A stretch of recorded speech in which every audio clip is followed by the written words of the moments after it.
Lyra's small body trembled as she clung to the cold metal wall. Her alien family had thrown her out like she was nothing, like trash to be discarded. Her wings, tiny and delicate compared to the rest of her species, shivered with the cold gusts that rushed through the abandoned corridors of the space station. She had always been different, gentle, curious, caring, and in her family's eyes these traits were weaknesses. Today they had made it clear that she did not belong. She had wandered through the empty industrial corridors, her small feet making almost no sound on the grated metal floor. The station was vast, filled with the hum of machinery, flickering lights, and the occasional hiss of venting pipes. But it was also dangerous. Patrol drones moved in patterns she didn't fully understand, scanning for intruders. Scavenger aliens prowled the shadowy corners, looking for easy prey. Lyra's heart pounded with every sound. She knew she had to hide, to survive until she could figure out a way out of this cruel place. Her only possession was a small device her father had given her before she was abandoned. It was a tiny holographic projector, simple but capable of generating a faint protective field. She clutched it tightly, hoping it would be enough to keep her safe, but she knew that alone she had almost no chance. She needed help. She just didn't know who could be trusted. From a distance, the faint whir of engines echoed through the station. Lyra froze, her wings pressed tightly against her back. A human ship hovered near the docking bay, small and battered but functional. Humans were rare in this sector, and she had heard stories about them. They were unpredictable, strong, and sometimes kind. She wasn't sure if this one would help her or make her life worse. Ethan, the human pilot, stepped carefully onto the station. He had been traveling alone for months, salvaging parts and mapping abandoned areas of the sector. His ship had picked up a strange energy signal, something faint but different from the usual mechanical hum of the station. Curious, he had followed it, not expecting to find anything alive. But then from the shadows he saw movement, a small, fragile figure darting between walls, trying desperately to hide. He crouched low, keeping his distance, and watched. The figure was clearly in danger. Patrol drones moved near, their red scanning lights sweeping across the floor. Ethan saw the small alien girl freeze, her body pressed against the wall. Without hesitation, he activated his portable hacking device, sending a pulse that briefly disabled the nearest drone. The machine froze, giving Lyra a chance to slip further into the shadows. For a moment, Lyra thought the human was another predator. But he didn't advance aggressively. He didn't reach for a weapon. Instead, he knelt, keeping his hands visible, and spoke softly. "It's okay. I'm not going to hurt you." Lyra's large violet eyes widened. She had never been treated with kindness by anyone in her species, and the tone in his voice was so different from the harsh commands and shouts she was used to. She wanted to run, to hide, but exhaustion and fear had taken over. Slowly, cautiously, she stepped out of the shadows, keeping her distance. Ethan smiled gently, holding out a small ration pack. "Here, eat something. You need your strength." Lyra hesitated, looking at the package. She had not eaten since her family had thrown her out. Hunger gnawed at her, but she was still wary. Finally, hunger won over fear. She took the pack with trembling hands and ate quickly, not trusting herself to speak. Ethan watched quietly, giving her space. The two of them moved carefully through the station. Ethan's human instincts for survival and mechanics were unmatched. He found safe paths through maintenance shafts, avoided patrol drones with improvised diversions, and even used his knowledge of alien systems to unlock doors that would have trapped Lyra. She followed, learning quickly from his calm confidence. As they moved, Ethan asked softly, "What happened? Why are you alone here?" Lyra's voice was barely a whisper. My family. They said I'm weak. They said I don't belong." Tears welled up in her eyes. "I have nowhere to go." Ethan's face hardened slightly. "Some people, some species even, can't see what's really valuable, but that doesn't mean you're worthless. You're alive and you're smart. That counts for more than they'll ever understand." Lyra studied him carefully. Humans were strange creatures to her, unpredictable and loud. But this one, he felt different. There was no judgment in his eyes, no scorn, only concern and determination. Slowly, she began to trust him, letting her fear ease just a little. They stopped in a small abandoned maintenance room. The walls were scratched and rusty, but it was safe from patrol drones. Ethan set up a temporary barrier using parts he had scavenged from nearby panels. Lyra curled up in a corner shivering, and Ethan gave her his jacket. the fabric warm against her cold wings. "Rest," he said. "We'll figure out the next move in the morning." Lyra nodded, her eyelids heavy. For the first time in what felt like an eternity, she felt a flicker of safety. She allowed herself to sleep, trusting the human to watch over her. In the quiet hours of the station, Ethan studied her. He was amazed by her resilience. She was small and fragile-looking, but her mind was sharp. She noticed patterns in the patrol drone's movements, anticipated hazards, and understood the station's layout better than he expected. He realized that her weakness was only in the eyes of her cruel family. In reality, she had a strength of intelligence and perception that many species lacked. Morning came, and the station's harsh lights flickered to life. Lyra woke to find Ethan already at work, creating makeshift defenses and mapping a route out of the sector. He explained each step to her, teaching her how to avoid patrol drones, how to use the station's ventilation shafts to move unseen, and even how to set small distractions to keep scavengers at bay. By noon, they were moving again. Lyra followed closely, her trust in the human growing with each step. When they reached the edge of a large docking bay, she saw ships coming and going. Some were merchant vessels, others military patrols. Ethan scanned the area carefully.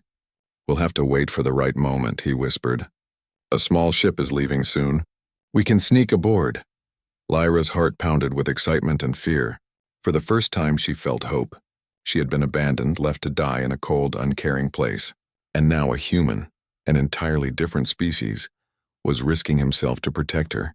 She didn't fully understand why. But the feeling of being valued, of being cared for, was overwhelming. The opportunity came just as the sun of a distant star began to peek through the station's observation windows. A small cargo ship powered up, preparing to leave. Ethan and Lyra moved quickly but silently, using every trick he had taught her. Patrol drones passed by, oblivious to their presence. They reached the ship just as it began to rise, and Ethan hacked the docking clamp to allow a small exit pod to detach safely. Inside the pod, Lyra looked out at the station shrinking behind them. She felt a mixture of sadness and relief. Her family had abandoned her, but she was alive. She was not alone anymore.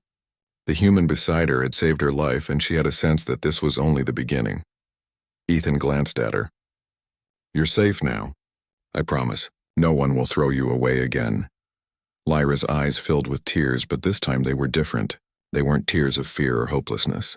They were tears of gratitude and perhaps a tiny spark of trust in something she had never experienced before. Friendship, kindness, and the courage of humanity. As the pod drifted through the silent void, Lyra leaned against the small window and watched the stars. For the first time, she allowed herself to dream. Not of escaping or hiding, but of a future where she belonged, where she mattered. She didn't know what awaited her in the galaxy, but she knew one thing clearly. With this human, she had a chance to live, to grow, and perhaps even to shine in a way her cruel family never allowed. The journey ahead would not be easy. The galaxy was vast, dangerous, and full of beings who would not understand her or her new companion. But Lyra had survived worse. And now, with Ethan by her side, she felt a new kind of strength rising within her.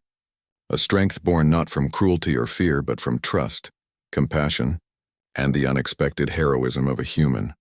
The pod continued its slow journey, stars streaming past as Lyra and Ethan began their first chapter together. They were an unlikely pair, one human, one abandoned alien. But together they were ready to face whatever the galaxy could throw at them. For Lyra, it was more than survival. It was the first step toward a life she had never dared to imagine. And in the quiet hum of the pod, with the stars shining brightly around them, Lyra allowed herself to hope. The pod drifted silently through space, carrying Lyra and Ethan away from the cruel station that had tried to cast her aside. Outside the small window, stars stretched in endless lines, shining cold and distant. Lyra pressed her hands against the glass, still amazed that she was alive, still in awe of the human who had saved her. Ethan was quietly working on the controls, scanning their path for dangers. "Do you think they'll follow us?" Lyra asked, her voice small but trembling with concern. "They might," Ethan replied calmly, "but we'll be ready. Humans are good at thinking ahead. And I'm not going to let anyone catch you." Lyra studied him. He seemed so ordinary, yet ordinary didn't capture the courage and cleverness he had already shown. He was more than a savior. He was a strategist, a protector, And for the first time, Lyra realized that humans could be brave in ways her own species would never understand. The pod entered a small asteroid belt, and Ethan skillfully maneuvered between rocks, using the natural cover to hide from any trackers her alien family might have sent. Lyra held her breath, gripping the edges of her seat as huge asteroids rolled past. She could feel the vibrations through the pod. It was thrilling and terrifying at the same time. "This way," Ethan whispered, pointing to a narrow gap between two massive rocks. He accelerated the pod, and Lyra had to duck as a small debris field rattled past the window. "See, quick thinking and timing. That's how humans survive." Lyra smiled faintly. She had always thought of humans as fragile, unpredictable creatures, but she was learning something new. Humans survived because they could adapt, improvise, and stay calm under pressure, qualities her family had never valued. Hours passed. The asteroid belt eventually gave way to open space. Ethan finally allowed himself a small sigh of relief. "We need to get to a nearby station. It's friendly, safe. You can rest and we can plan our next move." Lyra nodded, but unease tugged at her. "My family, they won't just leave me alone. They'll come after me." Ethan's eyes hardened. "Then we'll make sure they regret it. You're not alone anymore. You have someone who won't let them hurt you." The station they approached was small but bustling. Ships of all shapes and sizes docked and undocked in a constant rhythm. Lyra clutched her small bag tightly, her heart racing as they landed. Inside, the station was crowded but calm. Traders, engineers, and travelers moved with purpose, most ignoring the two newcomers. Ethan found a quiet corner and set up a small temporary shelter. "Rest here," he said. "No one will bother you." Lyra hesitated. She had never been allowed to rest in peace. Her life had always been dictated by the rules of her cruel family. But here, for the first time, she felt safety without fear. She curled up, letting exhaustion wash over her. When she woke, Ethan was already working on a plan. He had pulled up maps of the station and surrounding space lanes. "Your family is dangerous," he said bluntly. "They'll come looking for you and they'll bring weapons. But they don't know what humans can do. We'll use that to our advantage." Lyra leaned forward, fascinated. She had never seen a being analyze and plan with such precision. How will we stop them?" she asked. Ethan smiled faintly. "We won't just stop them. We'll outsmart them." Over the next day, they prepared. Ethan scavenged parts from abandoned docks and old ships, creating small devices to jam sensors and create distractions. Lyra helped, using her knowledge of alien technology to enhance his inventions. She was amazed at how humans could take limited resources and turn them into powerful tools. The first sign of trouble came at night. Red scanning lights flickered outside the station. A fleet of small, fast ships approached, clearly sent by her family. Lyra's heart pounded. She had never imagined seeing them again, not in this form. But Ethan stayed calm, adjusting their makeshift defenses and readying their escape route. When the alien ships entered the station's vicinity, Ethan triggered a series of sensor jammers, creating false signals that made the pursuing ships think the station was empty. Lyra watched in awe as the fleet twisted and turned, searching for a target that no longer existed. "See?" Ethan said, leaning close to her. "Humans can think faster than machines sometimes.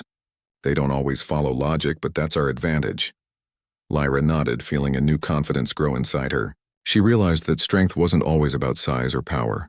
Sometimes strength was thinking, courage, and the willingness to protect those who cannot protect themselves. The next step was to confront her family. Lyra wanted answers, closure, and perhaps a way to prove her worth. Ethan didn't push her but promised to stand by her side. Together, they traveled to a remote asteroid outpost where her family had a small base. When they arrived, her family's leader, a towering alien with sharp wings and piercing eyes, stepped forward. "You dare defy us?" he shouted. "You were useless. You do not belong." Lyra stood tall, though her heart raced. Ethan placed a hand on her shoulder. "You belong wherever you choose to be, and I'm here to make sure no one stops you." Using quick thinking, Ethan activated a series of devices that disrupted the base's systems. Lights flickered, alarms blared, and automated defenses malfunctioned. Lyra moved quickly, guiding them through safe paths using her knowledge of the base.